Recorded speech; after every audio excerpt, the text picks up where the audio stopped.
So we were discussing about the different phases of grounded theory. So once the researcher identifies a core category, which is the central category of the study to which all other categories can be linked, the researcher comes out with the final theory. So this core category identify ചെയ്ത് ബാക്കി എല്ലാ categoriesനെയും ഇതുമായിട്ട് link ചെയ്യാൻ പറ്റുന്ന സ്റ്റേജിൽ the researcher can conclude with the final theory. Final theory ഒന്ന് identify ചെയ്ത ശേഷം റിസർച്ചർ സ്റ്റോപ്പ് ചെയ്യല്ല ചെയ്യുക. The researcher has to take down further notes about this theory which is known as memoing. So coding എന്ന് പറയുമ്പോൾ നമ്മൾ ആദ്യം develop ചെയ്ത അല്ലെങ്കിൽ ഇമേർജ് ചെയ്ത തിയറീനെ ഇനീഷ്യൽ ഡേറ്റയുമായിട്ട് കമ്പയർ ചെയ്ത് ആ കമ്പാരിസൻ്റെ ഫൈൻഡിങ്സ് എഴുതുന്നതായിരുന്നു കോഡിംഗ്. കോഡിങ്ങിൽ നിന്നും കാറ്റഗറീസിനെ ഡെവലപ്പ് ചെയ്യും. കാറ്റഗറീസിൽ നിന്നും we will identify the core category. Core category identify ചെയ്ത് കഴിയുമ്പോൾ we will come out with a final theory. ഈ ഫൈനൽ തിയറീനെ ഒന്ന് ശരിക്കും മനസ്സിലാക്കി അല്ലെങ്കിൽ അതിൻ്റെ ലിങ്ക്സ് ഒക്കെ ഒന്ന് മനസ്സിലാക്കി അതിനെക്കുറിച്ച് നോട്ട്സ് എഴുതുന്ന പ്രോസസ്സാണ് മെമ്മോയിങ്.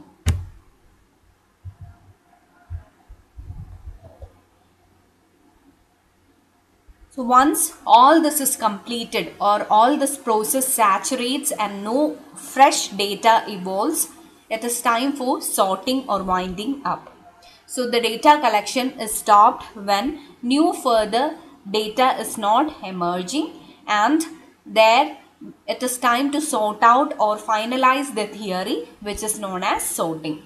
So while sorting, the researcher groups the memos line by line and sequence them in an order that will make the theory clearer.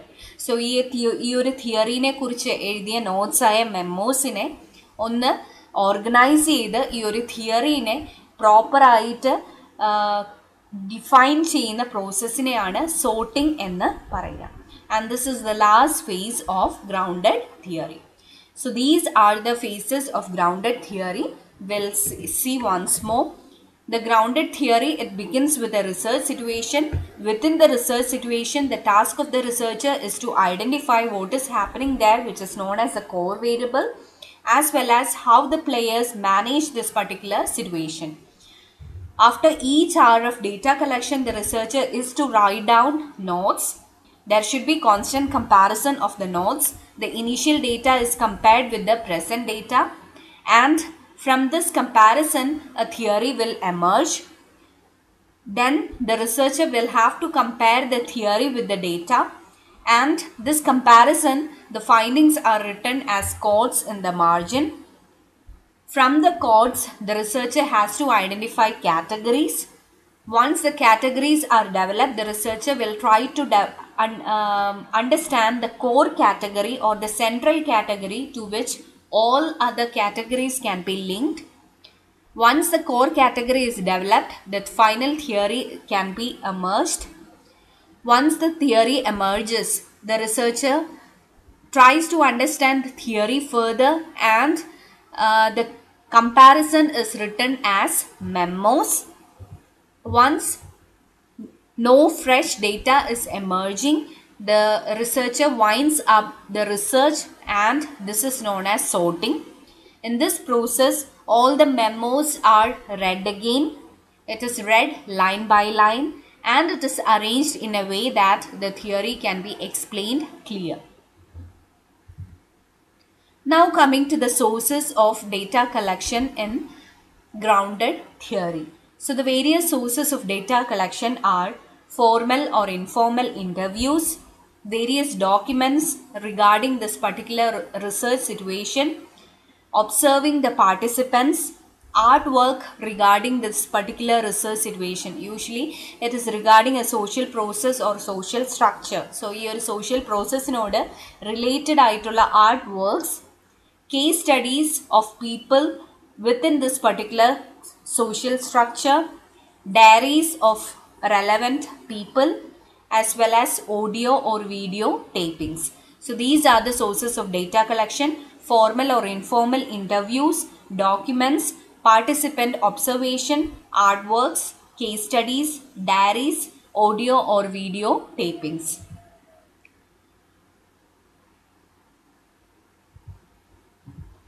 So coming to the data analysis, grounded theory, usually in a grounded theory project, there will be sample of about 25 to 50 people, and as we said earlier, the various sources of data collection are used like in-depth interviews, data collection notes, video or audio typed or conversations, etc. As we discussed in the phases, the process of data analysis, it is organized or it is initiated by coding and categorizing. So നമ്മൾ നേരത്തെ കണ്ട ആ ഒരു process തന്നെയാണ് data analysis ഉള്ളത്. Initially, the researcher tries to understand the research situation. Then he compares the data from which the codes emerge. From the codes, categories are identified. From the categories, the researcher emerges the theory. From the theory, a comparison is done, and from which memos emerges, and finally sorting out is done. ഇത് തന്നെയാണ് data അനാലിസിസിൽ researcher ചെയ്യുന്ന കാര്യങ്ങൾ. So we have to see this coding in detail. There are different kinds of coding. So we'll discuss the coding one by one. So the first kind of coding is open coding. So it is the part of analysis which is related to categorizing, identifying, naming and describing the phenomenon as found in the text. So collect ചെയ്ത ഡേറ്റയിൽ നിന്നും ആദ്യമേ നമ്മൾ ഒന്ന് അതിനെ open ആയിട്ട് analyse ചെയ്ത് അതിൽ നിന്ന് കാറ്റഗറൈസ് ചെയ്യുകയും അതുപോലെ തന്നെ വേരിയസ് കാറ്റഗറീസിനെ ഐഡൻറ്റിഫൈ ചെയ്യുകയും നെയിം ചെയ്യുകയും അതിനെ ഡിസ്ക്രൈബ് ചെയ്യുകയും ചെയ്യുന്ന പ്രോസസ്സാണ് open coding. So it is a part of analysis which is related to categorizing, identifying, naming and describing the phenomenon as found in the text or the data. So while doing this, each paragraph, line and sentence are read in a search of the answer to the repeated question, what is this about, or what is being referred here. So ഒരാളിൽ നിന്ന് data collect ചെയ്ത ശേഷം അല്ലെങ്കിൽ ഒരു audio tape കേട്ട ശേഷം ഓരോ ലൈനും അല്ലെങ്കിൽ ഓരോ സെൻറ്റൻസും അനലൈസ് ചെയ്ത് എന്തിനെക്കുറിച്ചാണ് ഇത്, എന്താണ് ഇവിടെ പറയുന്നത് എന്ന് ഐഡൻറ്റിഫൈ ചെയ്യുന്ന പ്രോസസ്സിനെയാണ് ഓപ്പൺ കോഡിംഗ് എന്ന് പറയുക. So open coding, it is a part of analysis which is the initial step. Here we categorize, identify, name and describe the phenomenon by referring to the question, what is this about, or what is being referred here. So this process helps in identifying the initial codes. Coding, it can be done formally, systematically or informally. So coding എന്ന് പറയുന്നത് വളരെ systematic ആയിട്ട് ചെയ്യാം അല്ലെങ്കിൽ informal ആയിട്ട് ചെയ്യാം. As the codes are developed, the researcher writes memos as we discussed earlier, and this memos becomes the sources for later development into reports or theory. So that was about open coding. Open കോഡിങ്ങിൽ ആ ഒരു ഡേറ്റയെ വായിച്ച ശേഷം അതിനെ categorise ചെയ്ത് name ചെയ്ത് ഫിനോമിനനെ describe ചെയ്യുകയാണ് ചെയ്യുക. Here we refer two questions, what is this about, what is referred here. അങ്ങനെ കോഡ്സിനെ ഡെവലപ്പ് ചെയ്ത ശേഷം അതിനെ ഒരു കാറ്റഗറീസിനെ ഒന്ന് ഐഡൻറ്റിഫൈ ചെയ്യും. Then we will identify the core category. Then the theory will emerge. ഈ തിയറിനെ കുറിച്ച് മെമ്മോസ് എഴുതും. And finally from this memos the final description of the theory can be done.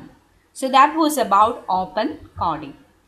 Now coming to the second kind of coding, which is axial coding. So axial coding, it is a process of connecting codes or the process of connecting properties and categories to each other through deductive and inductive thinking. So നമ്മൾ develop ചെയ്ത കോഡ്സിനെ പരസ്പരം link ചെയ്യുന്ന process അല്ലെങ്കിൽ ആ കോഡ്സിൽ നിന്നും develop ചെയ്ത കാറ്റഗറീസിനെ പരസ്പരം link ചെയ്യുന്ന പ്രോസസ്സിനെയാണ് ആക്സിയൽ കോഡിംഗ് എന്ന് പറയുന്നത്. So it is a process of connecting codes to each other through deductive and inductive thinking. So usually the grounded theorists, they point out causal relationship and fit things into a main frame of generic relationship. So രണ്ട് തമ്മിലുള്ള cause and effect റിലേഷൻഷിപ്പിലാണ് ഈ ഒരു കോഡ്സിനെ തമ്മിൽ ബന്ധപ്പെടുത്താനായിട്ട് grounded theories ശ്രമിക്കുന്നത്.